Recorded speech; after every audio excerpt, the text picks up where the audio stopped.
We want to give you a little update for those of you who haven't been following it very closely. There's been some significant developments in the redistricting, the state's redistricting project in the last couple of weeks that we need to tell you about. So the Special Committee on Redistricting for the House just had its third meeting a couple weeks ago. It was at the Legislative Office Building, had a large turnout of people from various, the public, but also a number of groups, including Open Democracy and the League of Women Voters and Kent Street Coalition and other groups, trying to make it clear to the special committee that we wanted a fair and nonpartisan and transparent process. The chairwoman of the special committee did make a statement a couple of days later, trying to explain that they were in fact doing the best they could. However, we found that the special committee has not been very forthcoming as far as Zoom access to the public. And so when we get to the county meetings where we will be proposing our maps and discussing our maps from the Map-a-Thon, this is an important thing because people will not be able to join from a distance. They'll have to go in person to these county listening sessions. So this is going on in the background as we do our maps. I will say also during that meeting, the gentleman who wrote the software that the state is using to do the house maps, well, all the maps, did a demonstration, and the members of the Map-a-Thon who were in attendance there were not impressed. It is a pretty rudimentary tool and does not have the depth of community of interest data that we have collected. You're going to be hearing a little bit more about that in a couple of minutes. So we are, I can't tell you what a contrast it is between the professionalism and knowledge, the depth of knowledge of our mapping and tech team versus the knowledge level, the technical knowledge, I should say, of the Special Committee on Redistricting. We really have some great people working with us and who have really explored what can and can't be done in our redistricting maps. Another important thing that is you should be aware of is that the New Hampshire Senate has also appointed its 3 members and 2 alternates. And we will be following that as well. They haven't done much yet, but we are watching to see what they will be doing. And the Senate will be doing its own maps, as well as the maps for the Executive Council, and the House will be doing the rest. That's been the tradition, although we don't know for sure exactly who's going to be doing what this year. That's not something that's either codified or in the Constitution. That is merely a tradition. So that is kind of where we're at with the Special Committee on Redistricting. Many of you participated in getting the communities of interest survey up and distributed. And I wanted to just quickly give you an overview, and then I'm going to call on one of our mapping and tech team members, Kim Frost, from up in Etna, to explain a little more in detail about some of the communities of interest and how we're using them. First of all, the New Hampshire Communities of Interest survey that we did it didn't get the amount of surveys in that we would have liked.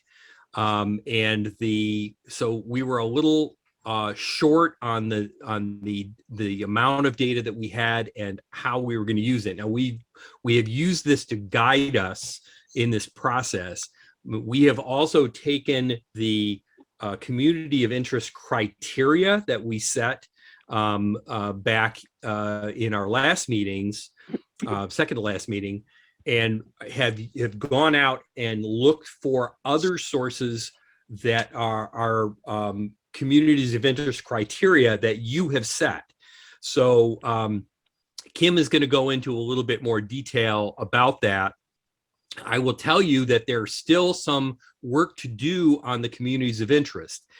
Kim has a follow-up survey to towns, well, to all towns, but we're trying to get information for towns that we don't have in our community of interest database.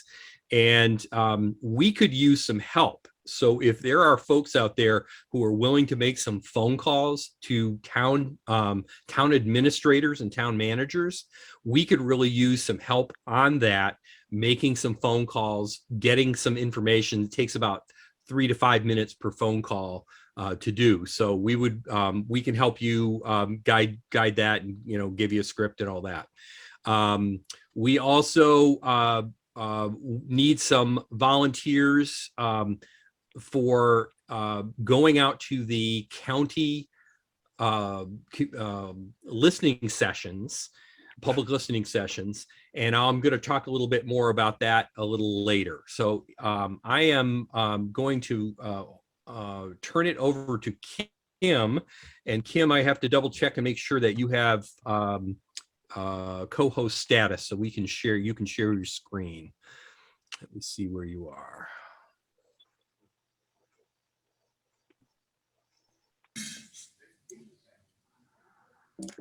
Here we go. That work? Are you seeing my screen? We are seeing your screen, Kim. Thank you. Super, great. Well, thank you. Thanks very much, Brian, and thanks to all of you for being here. I'm just going to briefly run over the criteria that were identified at the last meeting and give you an update on where we are on collecting all of this information so that the mapping team can use it. So if you will recall, for those of you who were there on July 20th, these 10 communities of interest were prioritized, and particularly the top 5 were ones that we identified that we wanted to use for mapping. So that's cooperative school districts, shared police, fire, and ambulance services, shared water systems, issues like PFAs, homelessness, etc., hospital service areas, town and cultural centers, large employers, bodies of water, conserved land and dams, major roadways, and housing. And we at that time, the group went through and said, these are the things we think are important at the House and Senate level. And these are the things that are maybe important throughout, and so forth. So I'm just going to quickly, let me go get into presentation mode, and then I'm going to quickly go through the rest of the slides here. So for the first overlay on regional high schools, we were able to get those data from the New Hampshire Department of Education. Here is a photo, a clip of what we have in the GIS software, and then this is an overlay that is then to be imported into the Dave's redistricting software and then used to see if the districts that are being created are respecting the boundaries of the school districts. So this overlay has been created and it is being used now by the map and analysis teams. The second overlay was on shared police, fire, and ambulance services. Brian thought we were going to be able to get this from the Department of Safety, but unfortunately they were only able to share those data. By law, they can only show those data with 911 providers. So we sent out a survey to the town administrators in all the towns last Wednesday. We got their contact information off the New Hampshire Municipal Association's website. But unfortunately, participation has been really pretty low so far. Last time I checked, there were 29 responses out of about 230 that we sent. So I think we're going to need to either skip this or phone the towns directly for the information. So as Brian said, it would be great to have some volunteers for this. If we could get 20 volunteers, everybody could do 10, it would be done in half a day, I think. That's a rough estimate. The third criteria was shared water systems. We added sewage systems to this because it was all in the same database, and it was actually hard to separate out and to figure out if because some of them were combined water and sewer. We were able to get these data from the New Hampshire Department of Environmental Services, and that overlay has been created and is being used by the mapping and analysis teams now. The fourth one was a little more complicated. So this was the one that was issues, and it was there was the survey that was previously done by that. And so there were a lot of potential issues that were specified in those COI surveys. When we looked more carefully at those data, a lot of them appeared to be common across the state. So when you looked, for example, at data on PFAS or opioid use on the New Hampshire DHH website, there were. It looked as though these were pretty common issues in a lot of places. We had a very difficult time finding data sources for statewide mapping that would really kind of find all the places that were like that. And we knew that we did not have any participation from a lot of towns, and participation was low from quite a few others. So we took a look around to see what other options there were, and we identified something called the Social Vulnerability Index. This is a comprehensive multidimensional measure of the social determinants of health. And I think it captures a lot of the issues that we're trying to address. It was developed by CDC. New Hampshire DHHS uses it. It's on their wisdom dashboard, and they use this a lot for their planning. So we have an analysis plan for this indicator under development. It won't work as well for the mapping overlay, but it will, I think, work nicely for the analysis. The goal of this is to ensure that these vulnerable communities are really adequately represented so that their voices can be heard. This is just a brief overview of the Social Vulnerability Index. The data are collected both at the 5-year American Community Survey, which has a higher representation, and then also there are annual updates. So the most recent data available are for 2015 to 2019. It was initially developed for disaster response planning and response. It's currently being used by CDC, for example, to look at places that are where we need to do more to reach for COVID vaccination and so forth. It's pretty widely used in the community health area. It's calculated. So to calculate it, there are 15 different indicators in these 4 areas that are on the right: socioeconomic status, household composition and disability, minority status and language, and housing type and transportation. So for each of those, census tracts are ranked from the most to least vulnerable. The top 10% are flagged as highly vulnerable, and then the sum of the total number of flags in each census tract are added up. New Hampshire DHHS added one variable that was not in the original CDC indicator: age less than 65 without health insurance. So there are 16 indicators total. This is just a really brief. I don't want to take too much time here, but this is what New Hampshire has for the first one. So on average, 19% of the population in New Hampshire is age less than 18. 13% of the 15 and up are disabled. Elderly are 17%, and among households with children, 31% are headed by single parents. So this map, the really, really dark blue areas are the ones that would be the flags, the top 10%. So here's a similar map for housing and transportation, and it has these indicators. We can share these later, so I don't want to take the time to read this all off here. Socioeconomic status, here's a similar map for socioeconomic status, and here's one for race, ethnicity, and language. So these are the things that are added up into that social vulnerability index. Our fifth community of interest area was hospital serving a region. This was one that was identified for the group for a number of reasons.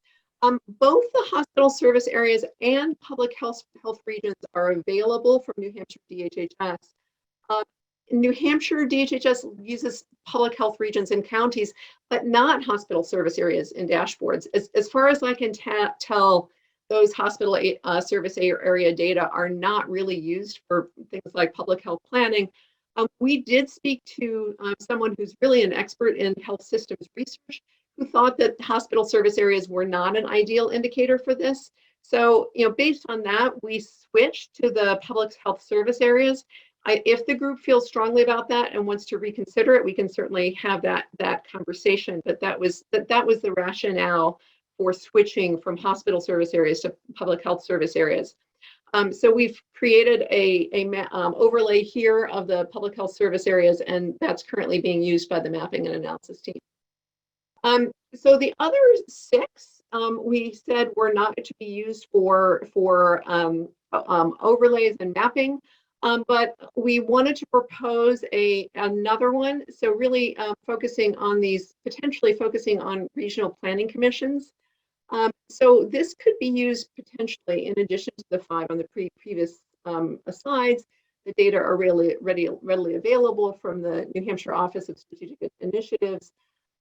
And the advantage of using this is that towns often work closely with their regional planning commissions on some of the issues that we weren't able to capture, like traffic, homelessness, airport noise, et cetera, and also on the other 5 topics that are on that list of prioritized communities of interest. So town and cultural centers, some maybe not as much, but certainly large employers or employment in general, water, conserved lands, et cetera, roadways and commuting, workforce housing, et cetera. Those are all the types of things that these regional planning commissions work on.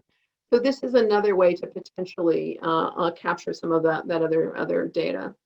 But that is all I have. I don't know if, Brian, you want to just go straight on through and then we can take questions later, or do you want to take questions now?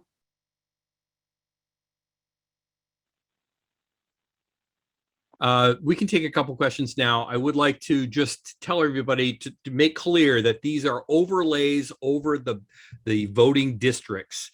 And we'll be using these overlays the mappers are using these to inform their decisions.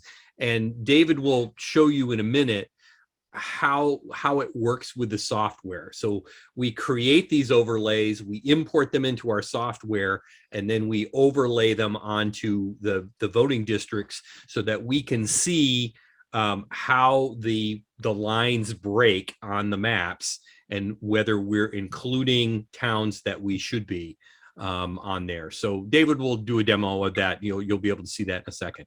Go ahead, Kim. Yeah, so they're also used for the data analytics. So when we are comparing different types of maps, and I know that John's going to be talking about that in a little bit, but one of the things that we'll be doing is using the data from these COIs for those analyses.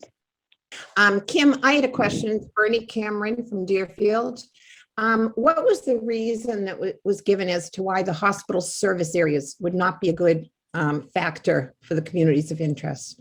Yeah, so part of it is that the hospital service areas are defined by using the Medicare data, and they're very different. So, for example, you can look at the hospital referral regions, which are sort of they're just a couple of large ones for the state of New Hampshire. There's a mental health service area map on the DHHS website that's separate from the hospital service area map. So depending on what services you're getting, they're completely different. Okay, great. This is Ann on the phone from Chester. Excuse me, I got laryngitis, but I was wondering, do you do anything with food deserts? is that taken into account? Areas where food is hard to get, good food, nutritious. Yeah, you know, we didn't capture that particular indicator. I think you know, there are so many. That's part of the problem, is that we just have, you know, there are a lot of different ways to measure vulnerability. So what seemed like because we can't do we don't want to have you know, 20 different ones. We thought it was simplest to use use something that was kind of widely used and validated for that. What I don't quite understand your answer. Are you saying that there are too many food deserts and you can't count them up, or No, I'm saying that there are too many vulnerabilities. There, you know, food deserts are certainly one of them, and you know, I have a lot of colleagues at Dartmouth who study that, for example. But we could list, you know, 20 different ways of measuring these vulnerabilities. So we tried to find something that where we could get the data statewide, and the data were available, and where there was a measure that had some both face validity, but also you know, was widely used for this assessment of vulnerable communities. Thank you, Ann. I'm going to go to Diane Schuett next, please.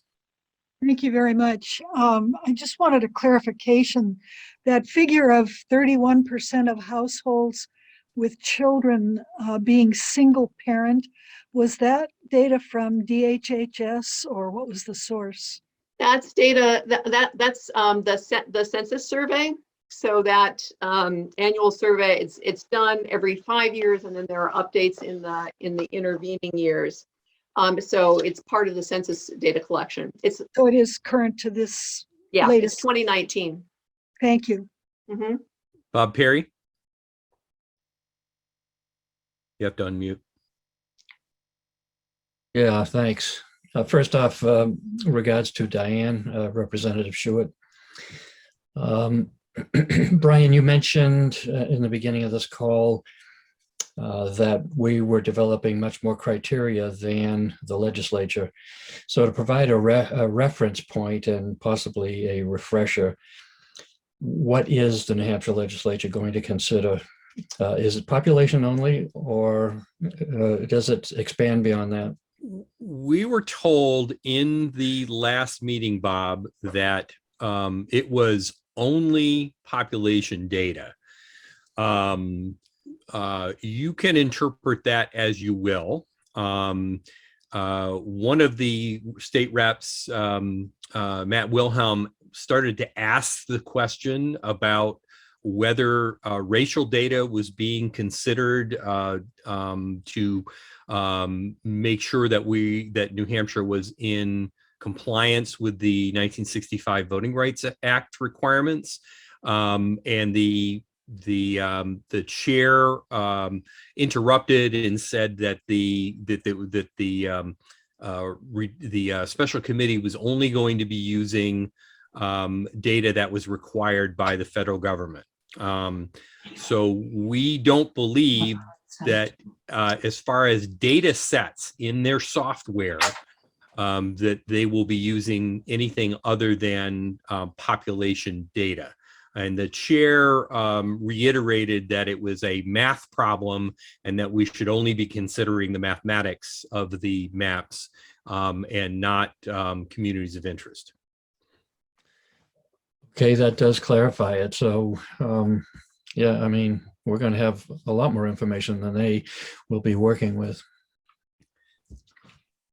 Thank you, Bob. Any other questions before we move on? And thank you for your raising your hands, because that does help us when we've got a large group. So yes, Marie Morgan just asked if there are minutes. We have recordings that were made. Unfortunately, the sound isn't very good for the special committee on redistricting meetings. But there is a YouTube video of that. And in a few minutes, we'll see if we can locate that for you and put that in the chat, Marie. Mark McLaughlin. Hi, thanks. I put it in the chat, but I'm not sure it was seen. Is the shared sewage and water systems data complete? I.e., is that good confidence that all of them have been identified? And then just as a follow-up, could you more generally speak to, I guess, the confidence in the information that we've got as far as how much we can sort of say, yeah, this is legitimate using our surveys and using the sort of research stuff? Because I guess I worry, like, if you have a small fraction of the data, doesn't really give you a good picture. That's going to be the argument against us being effective in saying this is meaningful and take it into account. So if you guys could just talk a little bit about that, that would be great. Well, I'm going to start Sure. and then I'm going to turn it over to Kim too, because, you know, in the, we've had a lot of conversations in the mapping and technical team about the quality of the sources of data. And we realized that if we had gone with just what we collected through our surveys, we would have been vulnerable to those kinds of criticisms. However, the maps that we're talking about are in the overlays for the most part are very highly regarded or state provided. So I will address the sewer and water. There is a caveat on that one, is that the state's most recent map is 10 years old, but it is also statewide and more complete than what we have. And that water systems and sewer systems don't change that much. They change, but they don't change in, you know, big chunks from year to year because of the, you know, the nature of having to dig holes in the ground. So does that answer your question, Mark? Can I add on to that? Please, Kim. Sure. So if you walk through the indicators on our list, so most of them are just simply boundaries. We've got high schools, we've got public health regions, and we've got potentially regional planning commissions. As Brian mentioned, we're a little bit concerned about the quality of the water and sewer data. So that's actually included on the survey that we sent to the town administrators. So I think what we could do with that is, if we can get a call in to all of these administrators, we can verify what's there and make sure that that's correct. And then the only other thing in here would be that social vulnerability index, which is very widely used and respected both nationally, and it is used a lot at the Department of Health. So I think we were pretty safe with our overlays here. But I think, to Mark's question, it looked a little sparse. It's because most of New Hampshire uses wells and septic systems, not water and sewer systems, which is why they're concentrated more in the city areas like they are on the map. And the New Hampshire Department of Environmental Services permits and monitors all of those, and they have to be tested. So I'm pretty confident in the water and sewer maps, even though that data source isn't that old, but I don't think we've had many new systems permitted. It's also, it doesn't have all of them. That map only shows the ones that are connected between towns, because we were looking for things that linked different communities together. So if you looked at it and you saw your town wasn't highlighted, it's probably because your town either doesn't have water and sewer, or if it does, it has its own and isn't connected to a neighboring town.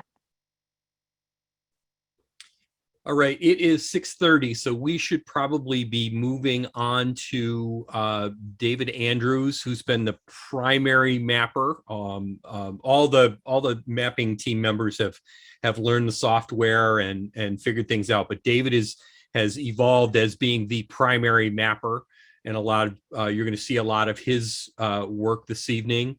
So David, are you going to control the slides, or do you want me to do that? Yeah, no, I can hopefully handle it. Okay. Let me just share it real quick.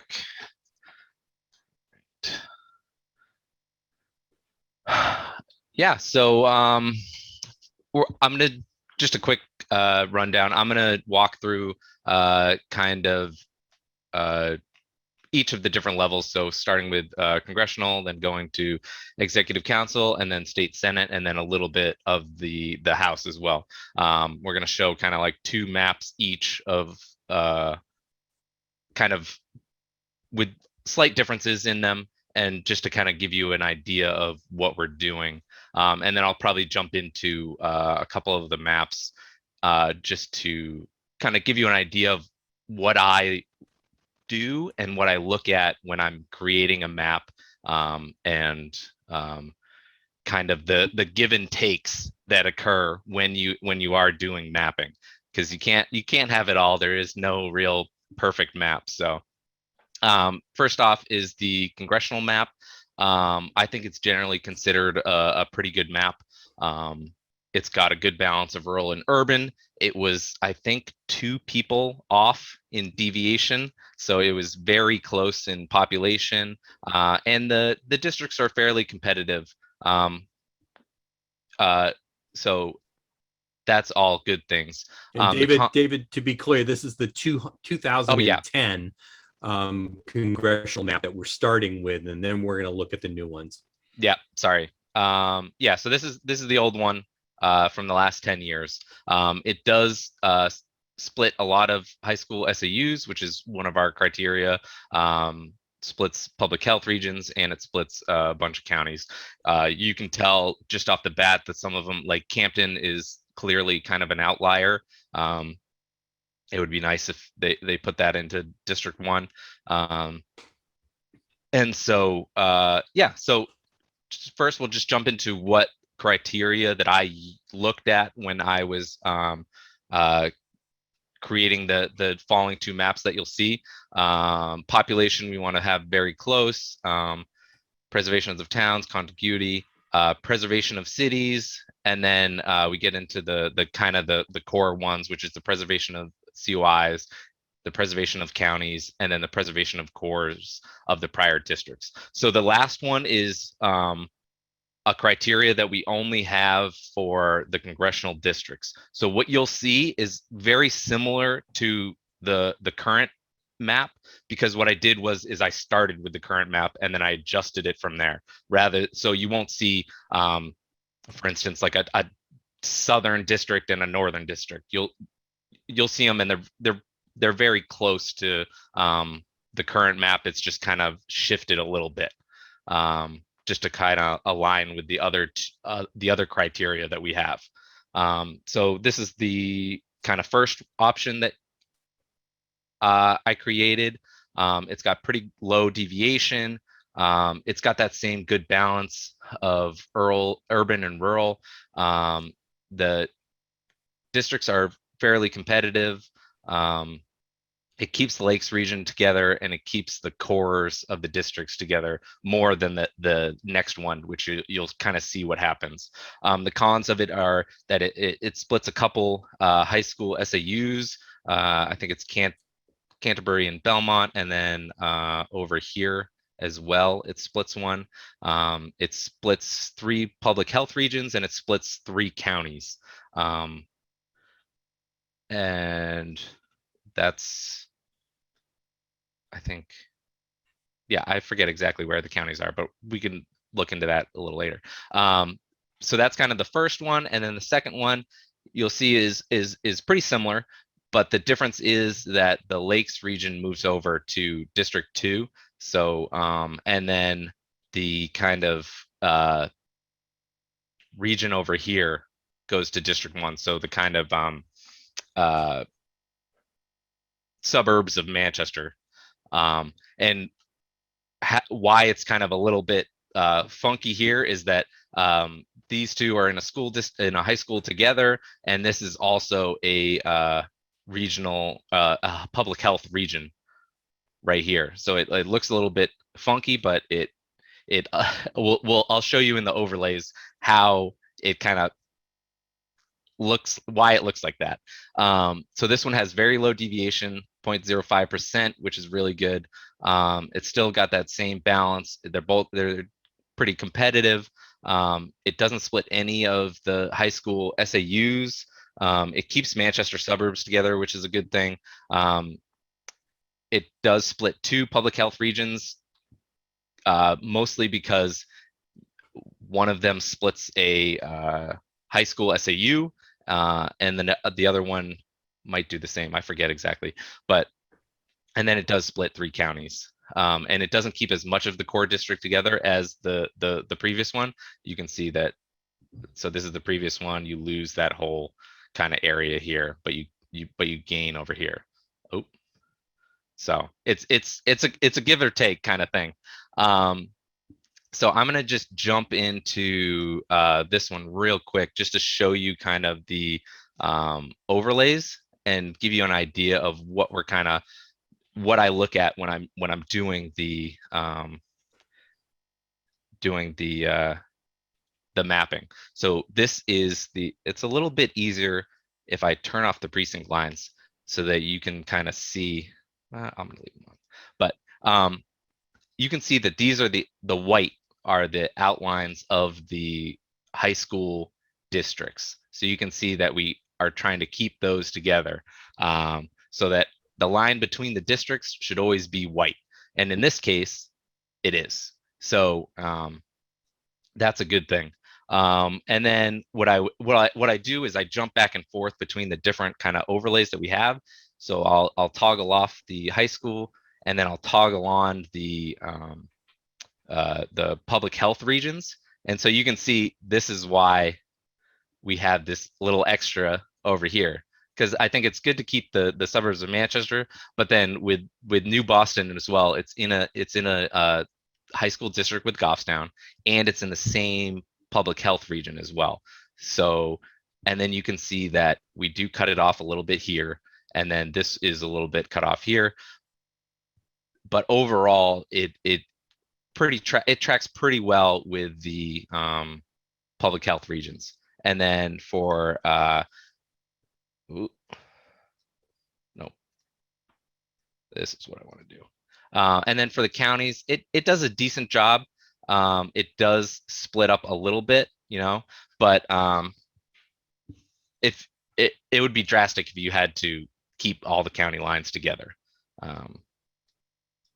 So that's kind of the congressional ones. I don't know if you want to stop for questions on each one, or you want to kind of roll through them. Yeah, I think stopping for a couple of questions here would be good, but we'll try and keep it moving. David, would you do total population of both maps?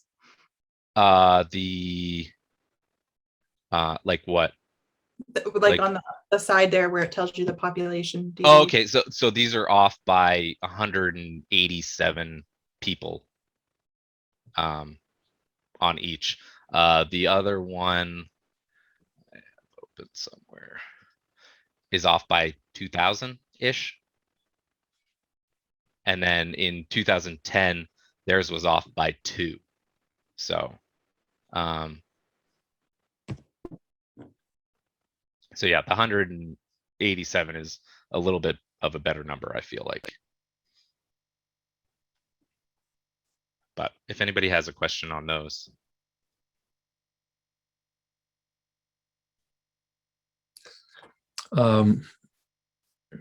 Yeah, you said the current map is off by 2. Mm-hmm. To what? 2 people. 2 people. Yep. So there's, I forget the exact, it's 658-237 and 658-233. So there's so it's a difference of 4, but it's plus or minus 2. Thanks.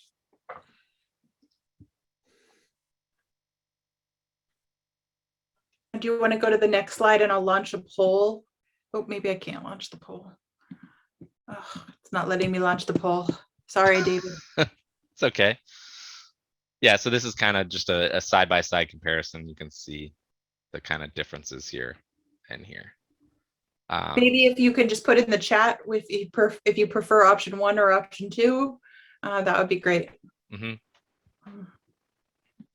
Beb, do you have a question? I do. We know that there is a House redistricting committee that is dealing with House members, representatives. We know that there is a newly created Senate redistricting committee that's going to be tasked with looking at the senatorial districts Who is responsible for doing the congressional districts? The House committee is congressional. I thought so. Thank you. Sarah's question, I think it's Dixville Notch that you're looking at. This? The little Yes. skinny line going out in the middle of Yeah. nowhere. Yep. And that's following the county lines. I think there might be 2 people that live there, possibly. But yeah, that's just following, that's the county. So trying to keep that together as well. Thank you, Ian. It's Hart's location in Crawford. Oh, okay. Yep. David, would you point out where Manchester is on Yep. both maps? Manchester is right here. I don't know if you can see it very well. But right here and then right here. You can see the little extra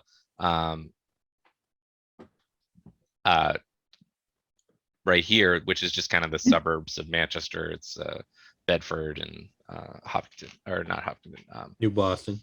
New Boston, and yeah. Yeah, so it's not a ton different, mostly because it's our 7th criteria was to try and keep the core of the districts together. So you want to keep the, kind of general aspect of it together. And so that's what we've kind of done here. David, can you say more on core? There was a question about what does core mean? Okay, so the core is simply that you want to keep most of the towns in the same district as the current map. So for instance, if we, I don't want to mess up this map, but I understand. I don't think I have a good one, but instead of, you could have a map that looks more like this, something like that, and that would not keep the core of the districts together.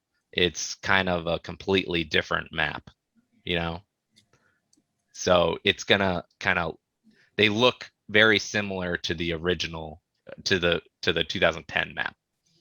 Okay. Good. Yeah, so I guess we can move on to the executive council. So some pros of it is that it's got somewhat low deviation at 4%. It gives Manchester, Nashua, and Concord their own districts, but this is kind of the New Hampshire's example of a gerrymandered map. As you can see, I think it's District 3 that is District 2. Oh, District 2 that is the dragon or whatever. And so it splits many high school SAUs, it splits counties, it's not competitive, it's not compact, it's very gerrymandered. So our executive council criteria is kind of, the top ones are kind of the same as the congressional, so population, preservation of towns, contiguity, and then we also have preservation of cities, and then we get into preservations of communities of interest, preservation of counties, and then compactness is another one of our criteria. So for the first one of the kind of ones that I've done so this is option 1, where it's got a very low deviation at 2.5%, 3 very competitive districts. It's got a very good compactness score, and this is based on DRA, Dave's Redistricting app, which is what I do all the drawing in, based on their score. It does split a couple high school SAUs, and it does split 5 counties. And Manchester and Concord are combined, so they don't have their kind of own districts. But it does give you kind of, I started it out kind of with the idea of, a northern district, a western district, a central district, a seacoast district, and a southern district. So it kind of gives it that, I don't know, sensibility, and then kind of matching up the high school SAUs and that kind of thing as well. So yeah, so that's kind of option one. This is kind of option two. This one has an even lower deviation. It only has one competitive district. It doesn't split any of the high school SAUs. And Manchester National and Concord do get their own districts. You can see Concord here is kind of on the edge of the Western District, and then Manchester is here and Nashua down here. It does split the same amount of counties, so 5, and it has a lower compactness score, kind of because this right here is one kind of high school district. So to include Loudon, you got to branch out a little bit there. So that's kind of the two kind of options that we have for the executive council. Sure, so I can take any questions on that anyone might have.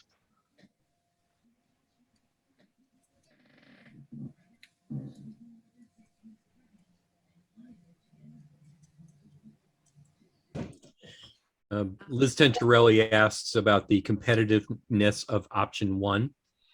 Oh, you can do it, chat. So I can jump into it if you want. I think this is, oh, there we go, right here. Yeah, so here is the option 1 map. And then so I'm using the so this is the vote total for, I use the 2016 presidential race kind of as a standard for myself, just because I feel like it was very competitive, but also it really just shows that what I think New Hampshire is, which is a swing state, so it's very even. So you can see that it kind of gives there's like a Republican district, a Democrat district, and then 3 very competitive districts, those would swing on any given election. So it's very competitive. And then the option 2 is kind of two. They're still like within the realm. Like you could still, with a larger swing, they could swing either way. But there's kind of 2 Democrat districts, 2 Republican districts, and then 1 kind of swing district in the option 2 map. Liz, does that answer your question? Okay, good.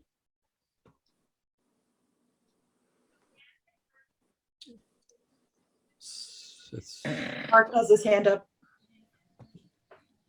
So I'm just so unclear, the 2010 map has 0 competitive districts?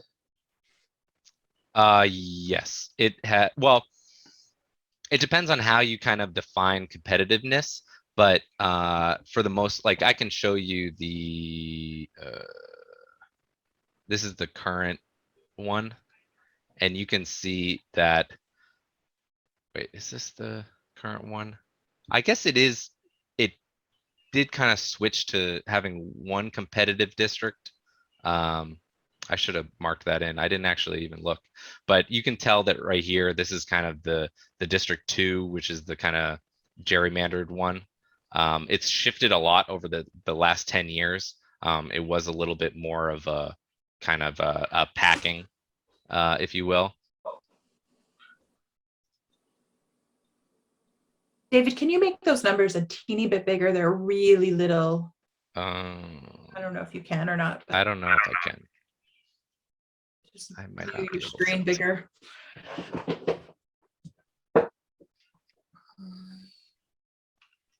Yeah, I don't think I can really. Yeah. Any other questions though? So these are kind of the 2 options-ish. They're pretty similar. You can tell that there's kind of the, you still have the same kind of northern, western, central, seacoast, and southern districts. They're just a little bit different. All right. So moving on to the Senate. So the pros is that it is under 10% deviation. The cons, it splits a lot of high school SEUs, and then you get some very sprawling districts like the Nashua one. I believe this is 9, and then this one as well is pretty kind of sprawling. So it has a pretty low compactness score given to it from DRA. So our criteria for the state Senate is kind of the same 3 that are constitutional, and then preservation of cities, preservation of COIs, and compactness. So the previous one doesn't do a great job of preserving cities. Like for instance, Manchester, they could have assigned 2 Senate districts to it, but instead they kind of split it up over 3 different ones. So this is the kind of option 1 that I created. It's got a very low deviation, pretty good compactness score, 4 very competitive districts, and then it does split 9 high school SAUs. But it keeps Manchester together and that kind of thing. So this one is pretty good. You get a little bit of sprawling, but not much. For it's like these 2 is like this district here is just kind of following the high school SAU. This one is like one big high school district right here. So it's kind of got to be funky a little bit. So not every time you see a funky district is it kind of a bad thing. It could just be following some community of interest district. So then kind of option 2 is this. This is like it doesn't split any of the high school SAUs unless necessary. So for instance, Derry, Manchester, and Nashua are too large to have their own Senate seats, so they have to be split in some way. The cons of this one is it has a pretty high deviation. It does have a pretty good compactness score. It's not super competitive, and then it does have some sprawling districts. Like this one here is pretty funky, but I had to do that to keep all of the high schools together. So so yeah, this is kind of them side by side.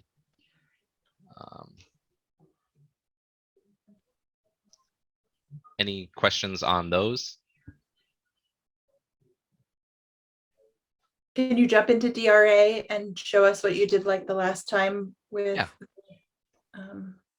population data and the overlays? I think this is the so I think seeing the high schools would be really helpful here. Yeah, let me give it a different color just because I think it's better if it's white.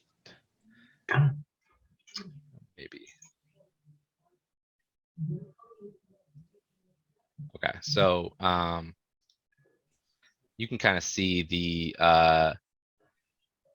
district, the high school district lines. So like the Keene district, and then the one I was talking about. So this is one big high school district, and then it connects the other 2. And then there are some that are broken up. For instance, the Concord one, this one's broken up over here a little bit. This one, so this map doesn't factor in them as much. But it does keep kind of the core of them together.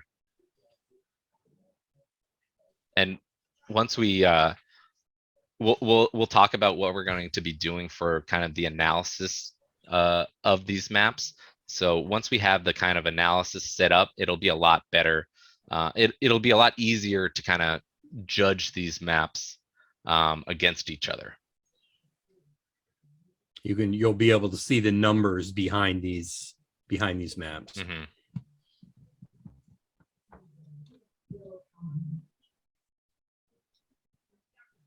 So, yeah. Are there any other overlays that you can throw on for Senate that it was just high schools that you were looking at for that one? Pretty much the public health regions are pretty large, so it's not very easy to kind of keep them together with the Senate, because there's so, like, you can see each one of these has like almost 3 complete districts in it. I don't know if there's any that you could kind of keep together. Oh, well, I kept one together, the North Country one. but yeah, it would be very difficult to keep some of these together, just because of how small the Senate districts are. Do you have can you overlay the current map? The current one, yeah, I can show you. So this is the current Senate map, and I can show you the kind of overlays for that if you want to see like the high school one, for instance. Whoops. So you can see that they don't really take into account high schools at all. So like this one, pretty much all over the place is broken high school districts. So Maureen is asking whether you might be able to put these on side by side in DRA. In DRA? Well, on 2 windows. Oh, 2 windows. Yeah, I can probably do that. Let me see.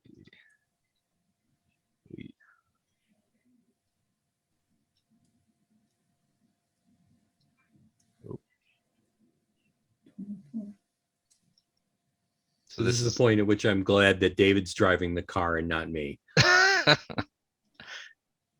me put on high school ones real quick, just so you can kind of see the differences with these. I don't know how helpful that is, but and the good thing is that when we do our analysis on it, we'll be able to do an analysis on, say, for now we can do it on the 2010 maps, but once they come out with their 2020 maps, we'll be able to plug those right into our analysis tools and analyze those as well to kind of see how they stack up against our maps. And by they, you're talking about the special committee on redistricting, yes? Yep, exactly.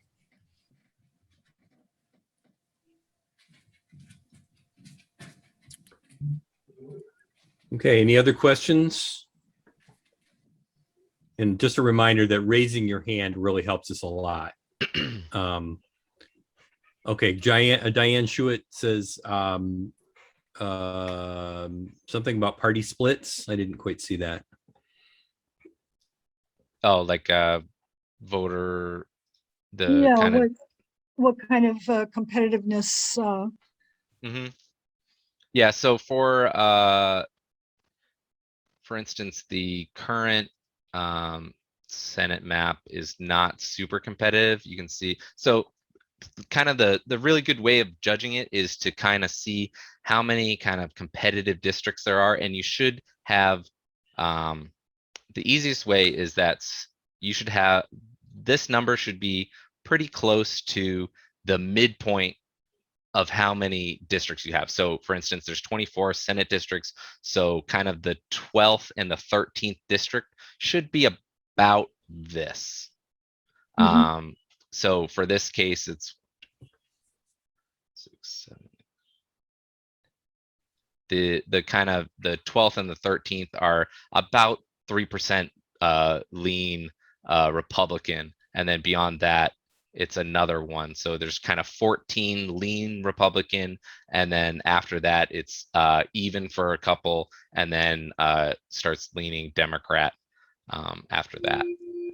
So this is the current 2010 map. My option 1, I believe, is very competitive. So you get 1, 2, 3, you get kind of 10 lean Republican districts, 10 lean Democrat districts, and then 4 very competitive districts within 1% of each other. Thank you.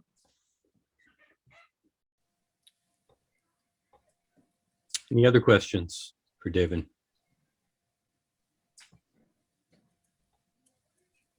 Okay, so because David's on a roll, we are going to talk House districts in a minute. But first, before we do that, we need to talk about the component method, the aggregate method versus the component method versus the alternate component method. And so we're going to try to explain how calculations are done for flotarial districts and how they've evolved in the last 20 years based on court cases in the New Hampshire Supreme Court. And there was a method that New Hampshire used to figure out their flotarials initially, called the aggregate method. David, you want to take it from there? Sure. Yeah, so the aggregate method is kind of it is what I assumed that we use to calculate flotarials, which is kind of you take 2 districts, take whatever is left over in population, and then if the leftovers kind of add up to another district, you can make a flotarial out of it. But in the 2002 case in the Supreme Court, they said that you cannot just take the leftovers, and if they add up, you can make a flotarial. They ruled that because of the 1 person, 1 vote rule, that you need to have this kind of the same amount of people from each district. So if, for instance, you had for this year, if you had 1,700 people left over from District 1 and 1,700 people left over from District 2, you could make a flotarial out of those 2 districts. But if, say, you had 200 people left over from District 1 and 3,200 people left over from District 2, you could not combine those together to make 1 district. And what they proposed is called the component method, which calculates the kind of the deviation of the leftovers, so that you don't get those wide ranging differences in what goes into a flotarial district. And so David has developed, has modified the component method with to give him, to use David's technical term, some wiggle room. Mm-hmm. Yeah, so the alternative component method that I developed just gives a little bit of extra wiggle room. And how it does that is so the component method factors in the deviation of the flotarial and only the flotarial. What the alternative component method does is it factors in the deviations of the flotarial, but also factors in the deviations allowed in the non-flotarial districts. And so what that does is it gives, so normally you have plus or minus 5% deviation that you can use. If you only apply that plus or minus 5% deviation to the flotarial district, you're very limited. But if you apply that same 5% to the flotarial as well as the non-flotarial districts, it just gives you a little bit of extra wiggle room in order to kind of give towns their own districts. And so I can jump into that now and kind of show you the kind of differences. Right. And before we do that, David, so in 2010 numbers, And we're looking at the map that was created in 2012 using 2010 numbers. The ideal number for that a community had to reach in order to receive its own House district was 3,291. In 2020 numbers, it's 3,444. And so we had these 62 towns. There were 152 towns that qualified to get their own in 2010. 62 towns didn't get their own House district. And David will explain a little bit how both math and other factors are involved in whether towns get their own House district or not, as is guaranteed by the Constitution. Go ahead, David. Sorry. Mm-hmm. Yeah. So just jumping into our house criteria real quick. Population, so deviation needs to be less than 10% for the courts, and then you get the same kind of ones that you get with the other maps. Reps are assigned by county in New Hampshire. It's not based on the Constitution, but it is codified, I believe. And then we get into the Constitution where each town needs to be in one non-flotarial district, and then towns that are eligible should get their own district. And then we try to preserve communities of interest where possible. So I'll just jump into, so this is a map that I did of Cheshire County using strictly the component method. And you can see that there are 10 violations. So Keene doesn't get its own district. I forget all these towns, but I know that there's 9 other towns in here that are over 3,444, but don't get their own districts. And we'll talk about a little bit later. We're working on a program to kind of help do this. This is me spending, hours trying out different districts and trying to get districts that will be allowed under the component method. So you can see that it's not a great map, but this was honestly the best that I could do. I'm relatively sure that there might be better solutions out there. It's just that I couldn't find them yet. So yeah. So then if we jump over to the alternative component method, you can see that a lot more towns get their own districts. So all of these towns get their own districts, and Keene does as well. So this is Keene split up, but this ward would get its own rep, and then it's in a flotarial with this district. So it's not a real violation because this district would get its own rep, and then it would get another flotarial rep with this district here. So a number of these, so these are just showing the non-flotarial districts. A number of these are in a flotarial. But you can see that it really helps with kind of cutting down the constitutional violations.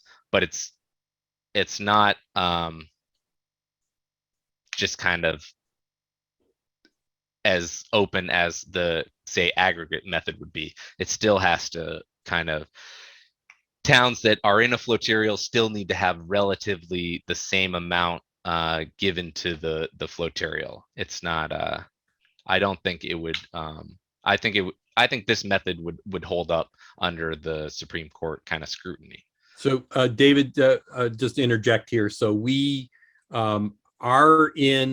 we have prepared a memo for the Special Committee on Redistricting for the Speaker's Office, and to try and explain the differences between these methods.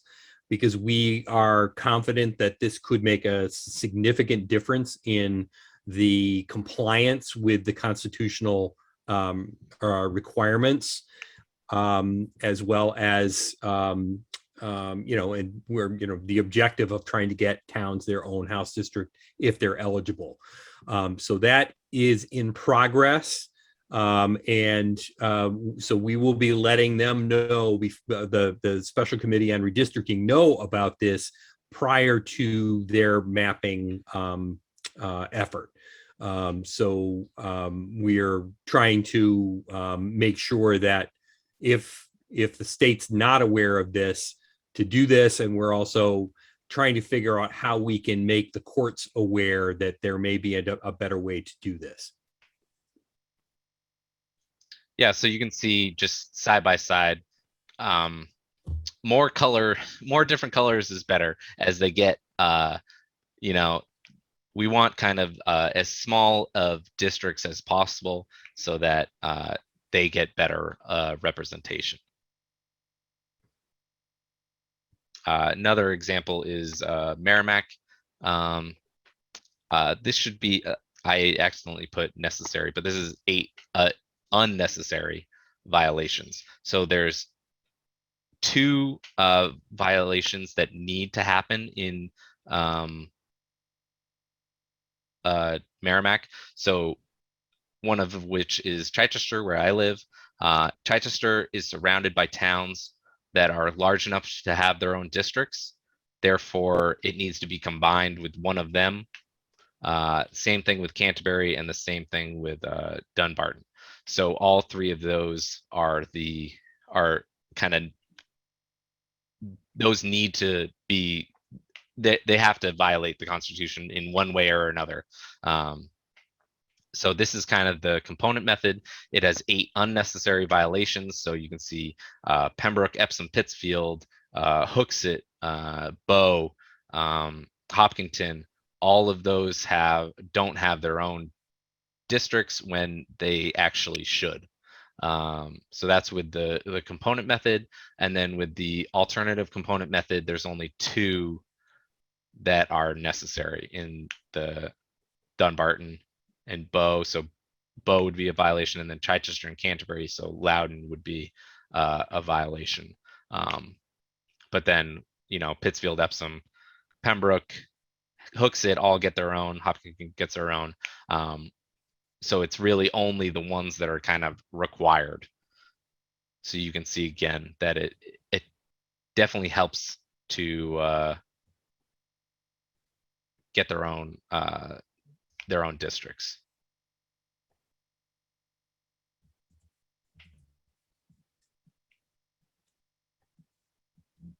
And then we have I've done maps using the component method for all of the different counties, and then using the using the alternative component method for all the different counties.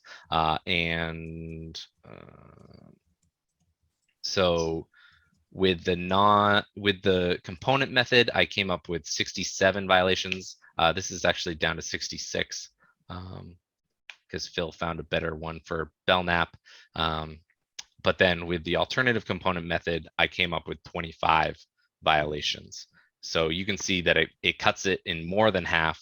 So we're really going to try to push for the alternative component method in order to help us follow the Constitution better. Kate pointed out an error. It should say 20 using the 2020 alternative component method. Yeah. It's the 2002 component method and the 2020 alternative component method. So sorry about that. So you can see the amazing amount of depth that is required. And when we all started this, we were looking at, hey, let's go draw some maps.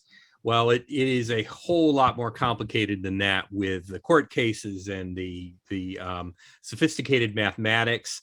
And David's work has been tremendous. He spent hours and hours and hours doing this, but there's also a team of folks behind him doing the overlays and doing the analysis for this project. And this is all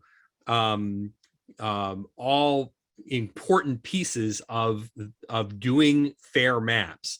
And I will say that when we get to a point, I'm not saying if we get to a point, when we get to a point where we implement an independent redistricting commission in the state of New Hampshire, this is the process that we will need to be going through.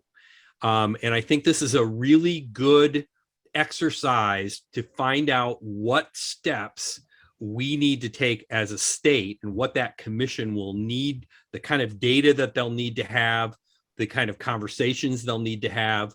So I think this is you can almost look at this as a big pilot project for drawing fair maps, long term. So we have I just put the link to the presentation with all the slides you just saw. And it's important for you to know that on each of those slides, every one of those pictures is linked to David's files on what's called Dave's redistricting project, but we call it DRA. And it is one of the recognized open source software platforms for citizen mapping projects. So I would really encourage you to go into that presentation and to be able to look at some of these in more detail. You'll be able to see those maps, and there'll be opportunities to do overlays and such. So and this is something that we're trying to set an example for the state to be able to show. We're trying to show not only our maps and our software, but we're also trying to show what's behind those numbers. And I would like to recognize John Cross, who is part of our mapping and tech team, who is one of the key people in doing the analysis work. And John, I'm wondering if you could spend a couple minutes just telling why we're doing this analysis and kind of the steps you're going to take on this. Sure. So I'm John. We want to be able to compare maps, either those that we've created with the special committees maps or other maps, or just strictly analyze the special committee maps. Either way, the tech team have been meeting on a almost weekly basis now for the last month or two, and we came up with the idea of having some automated approach to checking the, I'll say, quote unquote, goodness of a map, or at least be able to compare a map to another map in a quantified way. Some of these maps you can do that visually, kind of like David just took us through. But there's a lot of complexity in the data, especially in the COIs that we're looking to draw maps and adhere to. So we wanted to see if there was a way for us to come up with a easy enough approach to creating a tool that would help a human analyze these maps and not necessarily miss anything, or reduce the number of violations of some sort that might be missed just from visually looking at the map. So just recently, within the last week, we finished collecting all of our data sources related to the communities of interest, and built up a database from those data sources that we can use to check maps against. And then we got an example map export from DRA that we can use to start building this tool up. And I'll just share my screen here just to kind of walk you guys through it. So first, I just wanted to show this workbook that the Map-a-Thon team had put together over the last couple of months. So if you've been on calls with us previously, you probably recognize this. This was the initial set of communities of interests that the Map-a-Thon group came up with through the surveys that we created. And then the Map-a-Thon group prioritized these, ranked them, and then we decided we would try to create maps that followed or try to adhere to some of these communities of interest. Since we can't obviously do them all, it gets way too complicated. We decided we would try to stick with the top 5 that the Map-a-Thon group ranked here. And then that group, for each of the legislative bodies, we listed out what was required by the US Constitution, the state constitution, what was done previously, and then include our COIs in this list of things that we need to adhere to when we're creating a map, and then sort of prioritize that. And obviously anything that's legal is a high priority thing that we need to comply with when we draw a map. And then after those legal things, we sort of prioritize what else we wanted to try to map against. So in this workbook, that if you have access to our Map-a-Thon Google Drive, anyone can go take a look. There's a sheet in here for each of the legislative bodies and those things, the criteria that we would map against. And then the tech team, as part of this effort to pull together data to support things like the different COIs that we wanted to map against, identified where we can get that data from and made a list of it here in this sheet. So we have a list of all the data sources. Some are grayed out because we decided for one reason or another they couldn't be used. And then we sort of, in this sheet here, consolidated the criteria for each of the legislative bodies. And in this metric column, try to indicate which of these we either needed to create a way to measure, or we could use a measurement that's inherently part of the DRA mapping tool. So if it can come out of the tool and it makes sense the way they're doing the calculation, then obviously we would use that because the tool is open or publicly available and anybody can go in and recreate our results. If it wasn't, then we put a custom next to it. And down here in this table below, we listed out each of the custom metrics that we were going to create to analyze maps against, what the measurement is, a sort of pseudocode algorithm description of the logic that we're going to try to use to do the check. And then this is a working document, so our team has questions and comments back and forth on who's doing what. So the idea then, so with this, we've thanks to the collective work of the greater Map-a-Thon team, we listed out all the criteria that's required, the additional criteria that we want to consider when we're drawing maps. We kind of bundled all the COIs into this one preserve COIs criterion, but there's a number, those top 5 COIs, and then Tim mentioned earlier also the regional planning commissions as a COI as well. So those get broken out here. So what I'm trying to do here is just show some contiguity between where we started as a Map-a-Thon group and kind of where we are right now as we're trying to get to the point of or we're drawing maps and trying to analyze them. So there is contiguity there.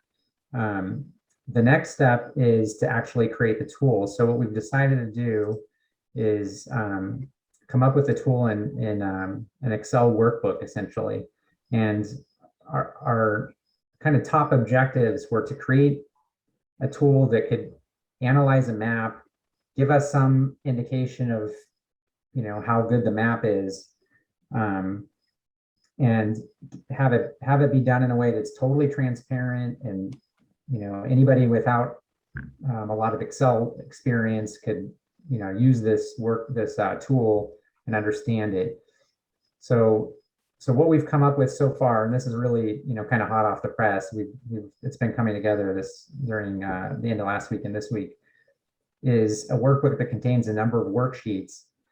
And it starts with this summary sheet. So this is a list that should mostly match what I just showed you before. Again, it's a work in progress, so some things have been changing in real time, but we've got the list of the metrics here, what the measurement is, the abbreviation for the measurement, the result of the measurement, and a lot of these are just hard-coded numbers, just to give an example. And then we've indicated next to this which legislative body the metric is relevant for. And the idea is at a high level, we can export data out of DRA. So we can build a map in DRA, either our own or recreate a map from the special committee in DRA, export that data and paste it into this workbook, and automatically get a spider chart here that kind of shows us how good the map is based on our metrics here that also include our communities of interest metrics. And we've established the metrics in a way that the idea would be to maximize every metric. So a map that maximizes every metric and therefore, spans the largest area in the spider chart would be a better map than one that doesn't span as much area in the spider chart, just at a high level. And I'll say that, again, I think I mentioned earlier, the data for some of these is very complex. And so we're not really trying to create, artificial intelligence-based system here that's going to check every single condition possible for a map. The idea is just to give us a high-level check on the map. And then if there's anything that gets flagged or looks kind of unusual, the analysis team can then dig deeper into what's going on there. So just running through this workbook, this is the summary sheet. Then this is our simple map data input sheet. So basically the first two columns that you see here are what gets exported out of DRA. What's in gray here is just a cross reference between the GeoIDs and the city names based on our database sheet. And the idea is it's gray, meaning you don't touch it. It populates itself when you drop this data in. Then the next sheet is we just do some checks on the data just to make sure there's nothing, obviously wrong with it. So right now I'm just, as an example, checking for missing cities or duplicate cities, or sorry, wards, precincts in the map. Since this is coming out of DRA, I wouldn't expect anything but 0 for these, but figured we'd check because it's easy enough. And then we're going to add, other checks that come to mind. So the idea is we do some initial data checks on the map before we run our metric calculations. And then this is an example. So what we've decided to do, again, in the interest of making this as transparent and easy to understand as possible, every metric that I showed you on the summary sheet is going to have its own worksheet. And it's a fully self-contained sheet that does, lists everything that you need to know about how that metric is being calculated, and all the information that's required to calculate that metric is all in this one sheet.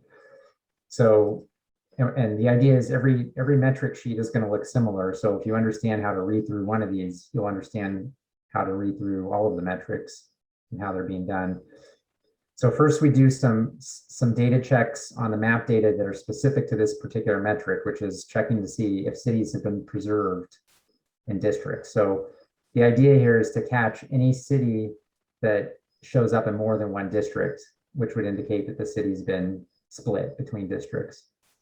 So I've manually changed a couple of the cities to be in different districts in my data here, just to show an example. So just in this data check, we're identifying 2 cities that span more than one district. So that indicates to us that in this map, 2 cities have been split. We're also checking to see if any cities don't show up in any district, which would indicate that somebody didn't include a city in the district, in any district, which again should be impossible if the map was drawn properly, but might as well check for it because it's easy enough. Then we have the logical description of what we're doing here. And then in words, we have a description of the algorithm that we're doing, that we're performing to calculate the metric, which in this case is pretty easy. We're just counting up the number of cities that haven't been split and then dividing that by the total number of cities. And that gives us the percent preserved cities.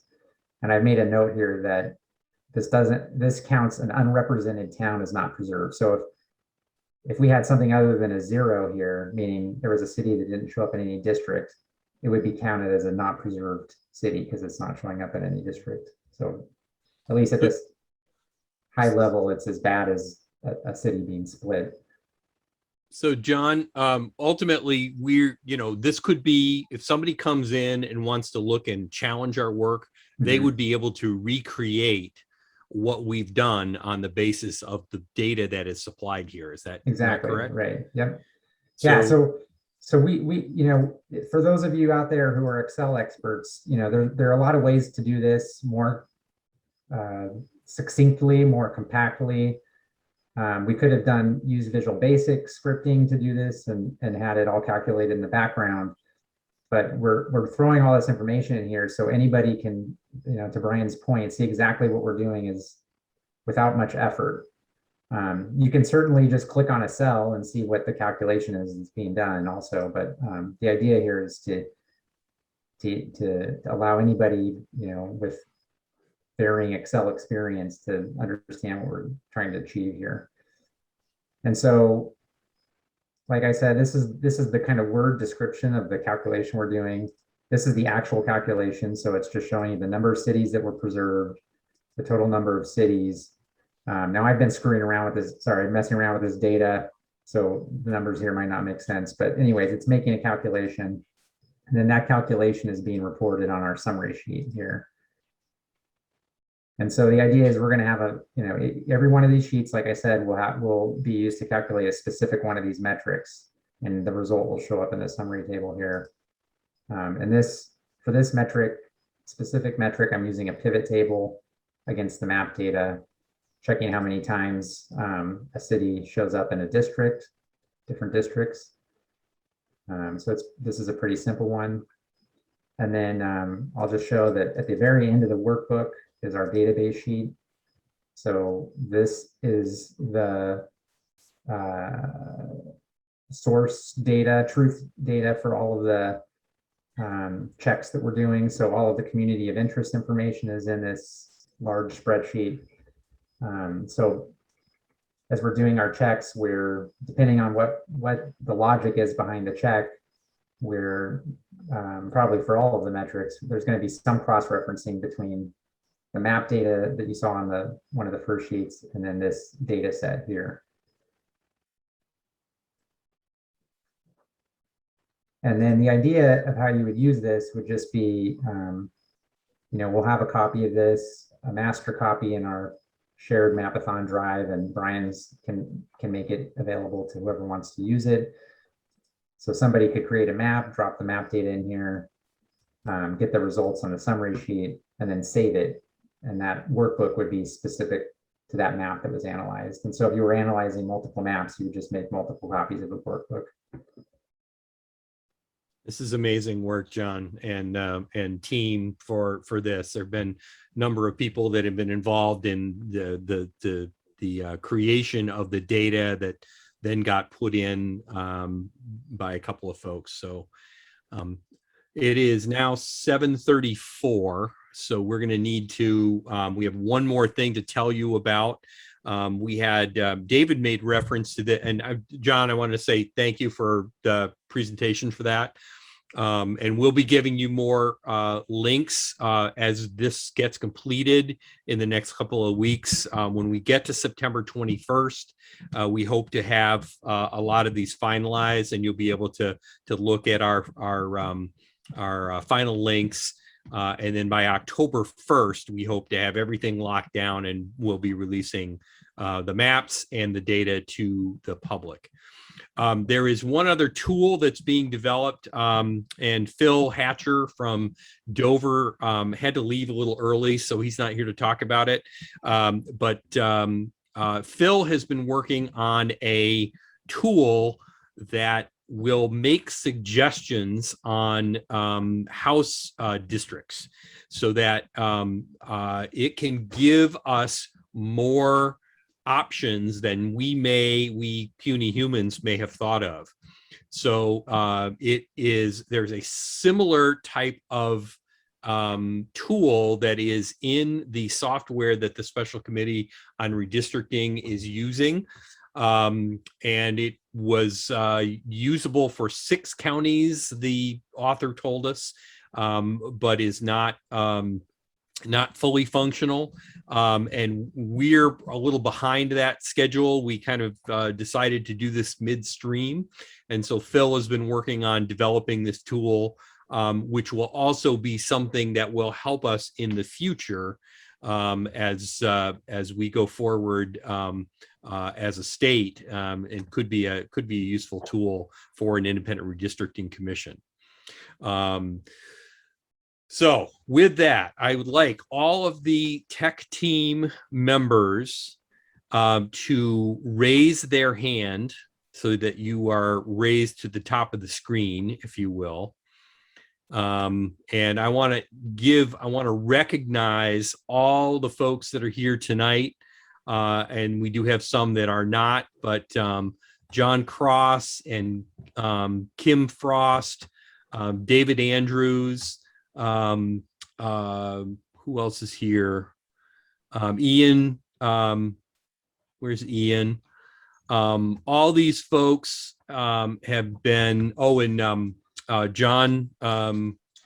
Lennon has been working on GIS for us. He is a newer member of the committee of the team, but all these people have put in amazing hours for trying to get this fair mapping process going.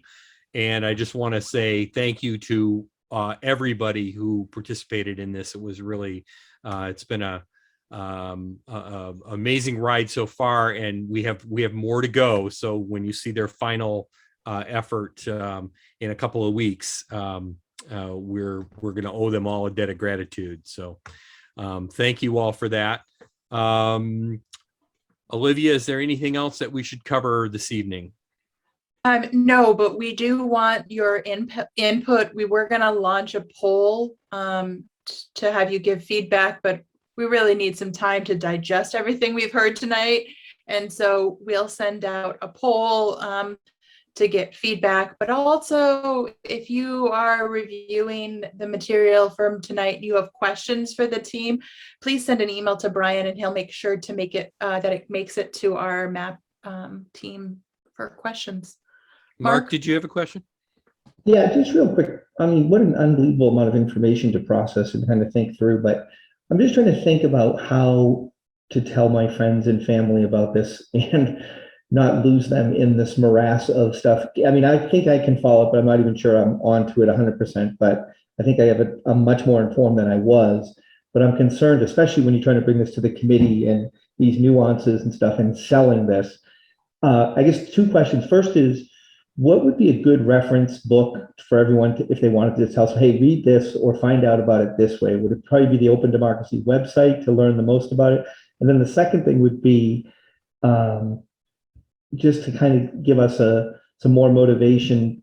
How do you sort of see this playing out a little bit, like the strategy to make our efforts, be impactful on these people that are going to be deciding? Great question, Mark. First, I want to talk about the kind of the public face of this. So we are, it spent actually a good deal of last weekend developing pages on the Open Democracy nh.org website. And there's like 5 different pages, and it's going to be links to some of what you saw tonight.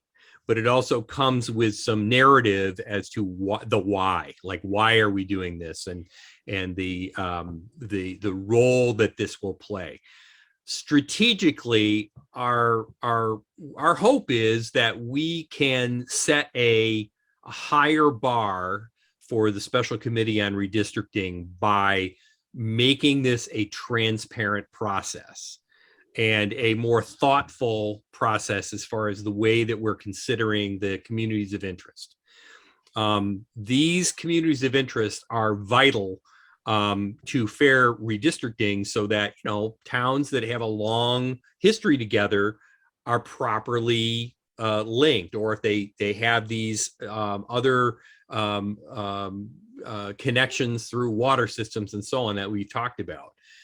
These have been ignored in the past, at least empirically ignored.